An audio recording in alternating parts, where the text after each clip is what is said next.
السلام علیکم گائز، میں ہوں ریحان خٹک، آپ دیکھ رہے ہیں ورلڈ پولیس کے ساتھ۔ مائی فرینڈ، آج ہم یو کی کانسٹیٹیوشن کو ڈسکس کریں گے کہ یو کی کانسٹیٹیوشن کیسے کہتے ہیں اور وہ کون سے ہسٹوریکل ڈاکومنٹس تھے جو مونارکی کے اختیارات کو ختم کر کے پارلیمانی نظام کی طرف لایا، یعنی بادشاہی نظام کے اختیارات کس طرح کم ہو گئے اور ان کے اختیارات پارلیمنٹ کے پاس کس طرح آ گئے۔ اب ہم اس کو ڈسکس کریں گے۔ مائی فرینڈ، سب سے پہلے ہمیں یہ پتہ ہونا چاہیے کہ یو کے کا اپنا کوئی کانسٹیٹیوشن نہیں ہے، یعنی یو کے کا اپنا کوئی تحریری کوئی ڈاکومنٹری فارم میں کوئی کانسٹیٹیوشن نہیں ہے۔ ان کا تمام تر کانسٹیٹیوشن لوگوں کے کسٹم، ٹریڈیشن اور کنونشن پر مبنی ہے۔ اس کے ساتھ ساتھ جوڈیشل ڈیسیجن، اسٹیٹیوٹس لا اس پر مبنی ہے۔ اکارڈنگ ٹو ڈی ٹاکیویل کہ یو کے کا کوئی کانسٹیٹیوشن نہیں ہے۔ اس نے یہ بات کیوں کہی؟ اس لیے کہی کہ یو کے کا کانسٹیٹیوشن ان کوڈیفائڈ ہے، ان ریٹن ہے، ایک ڈاکومنٹ فارم میں نہیں ہے، جیسا کہ پاکستان، انڈیا، USA کا کانسٹیٹیوشن ایک ریٹن کانسٹیٹیوشن ہے، بلکہ برطانیہ کا کانسٹیٹیوشن اس طرح نہیں ہے۔ ان کا تمام تر کانسٹیٹیوشن عوام کے کنونشن پر مبنی ہے۔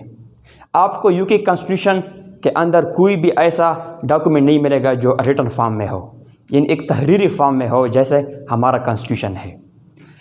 یو کے کا کانسٹیٹیوشن پورا کنونشن پر مبنی ہے، یہ ان ریٹن اور ان کوڈیفائڈ کانسٹیٹیوشن ہے۔ مائی فرینڈ، یو کے میں مونارکی سسٹم تھا، یعنی بادشاہی نظام تھا۔ اب ہم ڈسکس کریں گے کہ بادشاہی نظام پارلیمانی نظام کی طرف کیسے لایا۔ Let's we discuss. سب سے پہلے ہم ہسٹری کو جانیں گے کہ ہسٹری اس کی کیا تھی۔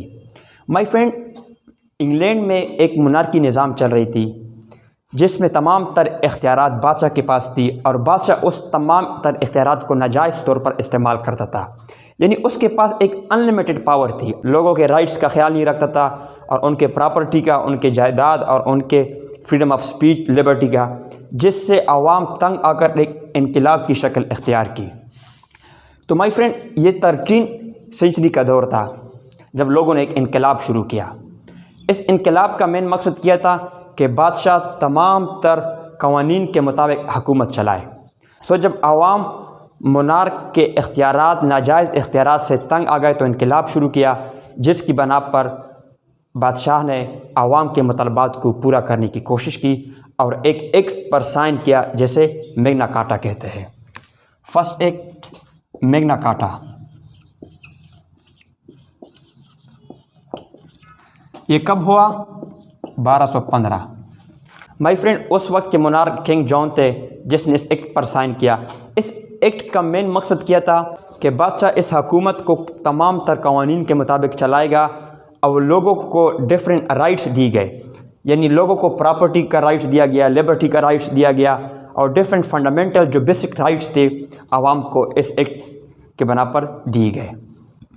مائی فرینڈ، اس ایکٹ کا فائدہ عوام کو کیا ہوا کہ عوام کو رائٹس مل گئے، property right, fundamental rights, justice and liberty. اس کے ساتھ ساتھ مونارک نے حکومت کو ایک قوانین کے مطابق چلنا شروع کیا۔ مائی فرینڈ، جب وقت گزرتا گیا تو عوام میں سیاسی شعور اور زیادہ بڑھ گئی۔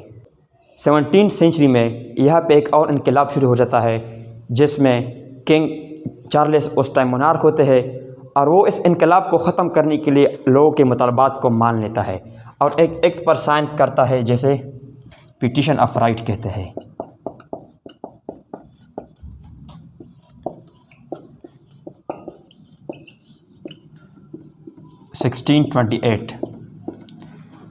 مائی فرینڈ، کنگ جان اس ایکٹ پر سائن کر لیتا ہے۔ اس ایکٹ کا مین مقصد کیا ہوتا ہے کہ جتنے بھی برطانیہ کے ٹیکسز ہے یہ سارے رسپانسبل ہوں گے پارلیمنٹ کو، یعنی پارلیمنٹ کو رسپانسبل ہوں گے کہ یہ عوام پر ٹیکس لگائے۔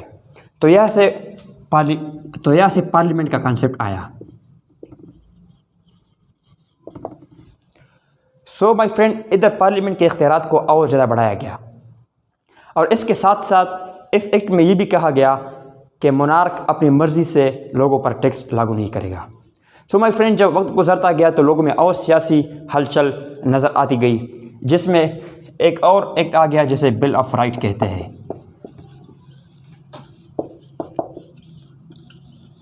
بل آف رائٹ 1689 گلوریس ریولوشن کے بعد سٹارٹ ہو گیا۔ مائی فرینڈ، اس بل آف رائٹ میں یہ کہا گیا کہ بادشاہ کے پاس یہ اختیار نہیں ہوگا کہ وہ فوج کے نفری میں کمی یا بیشی کرے، بلکہ تمام تر اختیارات پارلیمنٹ کے پاس ہوگی، یعنی پارلیمنٹ سپریم ہوگا، پارلیمنٹ کے پاس اختیارات ہوگی کہ فوج کو کس جگہ پہ رکھنا ہے یا ان کے نفری کو انکریز کرنا ہے یا ڈیکریز کرنا ہے۔ اس کے ساتھ ساتھ بادشاہ کے جو پاور تھے، ٹیکسز کا پاور تھا، اس کو بھی کم کیا، بلکہ یہ کہا گیا کہ بادشاہ لوگوں پر ٹیکس نہیں لگا سکتا ہے۔ تمام تر اختیارات پارلیمنٹ کے پاس آ گئے، یعنی پارلیمنٹ سپریم ہوتا گیا۔ سو مائی فرینڈ، اس کے ساتھ ساتھ جب 1708 ایکٹ آیا، ایکٹ آف سیٹلمنٹ، اس کے بعد 1707 ایکٹ، یونین ایکٹ کہتے ہیں اس کو، جس میں سوئٹزرلینڈ نے انگلینڈ کے ساتھ اتحاد کیا اور ایک گریٹ برٹن بن گیا۔ اس کے ساتھ ساتھ 1832، 1834 اینڈ 1869 ریفارمز ایکٹ۔ اس کے ساتھ ساتھ ڈفرینٹ ایکٹس آ گئے، 1901، 1911، 1932، 1949۔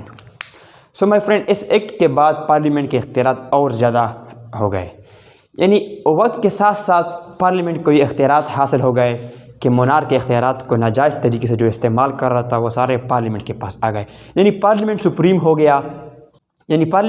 ہو گیا، تمام تر اختیارات پارلیمنٹ کے پاس آ گئے، اور منارک ایک نومینل پاور تھی، ایک کنونشن کے طور پر تھا، بلکہ تمام تر پاور شفٹ ہو گئے پارلیمنٹ کے پاس۔ سو مائی فرینڈ، یہ تھا ہمارا ڈسکس کہ پارلیمنٹ کے پاس کس طرح پاور شفٹ ہو گئے، جس میں پہلے میگنا کارٹا 1215 میں، جس میں یہ کہا گیا کہ عوام کو رائٹس دی جائیں گے، اور کوئی بھی بادشاہ حکومت چلائے گا تو قوانین کے مطابق ہوگا۔ سیکنڈ پٹیشن آف رائٹس جو 1628 میں آ گیا، اس میں یہ کہا گیا کہ جتنی بھی ٹیکسز ہے یہ پارلیمنٹ اکٹھا کرے گی، یعنی پارلیمنٹ کو رسپانسبل ہوگی۔ تیسرا بل آف رائٹ آ گیا 1689 پہ، اس میں یہ کہا گیا کہ پارلیمنٹ سپریم ہوگی، پارلیمنٹ اگر فوج میں کوئی تعیناتی کرنی ہو تو پارلیمنٹ کر سکتی ہے، اس کے علاوہ منار کے پاس کوئی پاور نہیں ہے۔ اس کے بعد 1701 کا ایکٹ آف سیٹلمنٹ آ گیا کہ اگنا منار کون ہوگا، اس کا اختیار بھی پارلیمنٹ کے پاس آ گیا۔ سو مائی فرینڈ، اس طرح پاور شفٹ ہو گئے منارک سے پارلیمنٹ۔